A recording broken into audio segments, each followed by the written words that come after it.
Значи, прв проект би бил секако проектот Македонија без кал, финансиран преку Светска банка,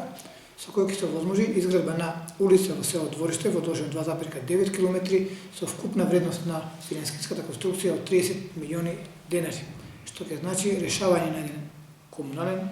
долгогодишен проблем на жителите од село Двориште и на тој начин ќе подобрим квалитетот на живот во едно живо село, каде што во моментот имаме 100 ученика. Покрај веќе наведениот проект, секако во постапка на потпишување договор, која треба да се изврши избор на најповолен понудувач, исклучување договор е проектот за изградба на примарна и секундарна водоводна мрежа во населбата Беровско езеро, со што претходно добиениот изработен проект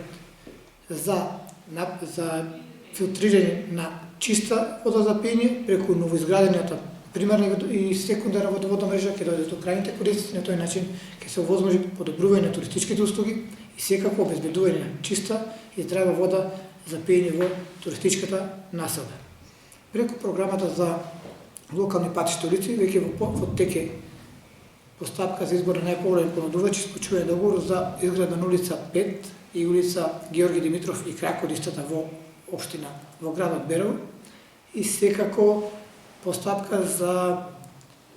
распишување на тендер за изградба на улица број 7 во Берово и улица број 2 во село Русиново, кои ќе бидат финансирани со средства од општинскиот буџет. Покрај веќе наведените објекти за кратко време преку програмата на Источно-Плански регион предвидено е изградба на улица во туристичката населба Беровско езеро, со што ќе се подобри и патната инфраструктура покрај веќе водоснабдувањето и патната инфраструктура во самата населба.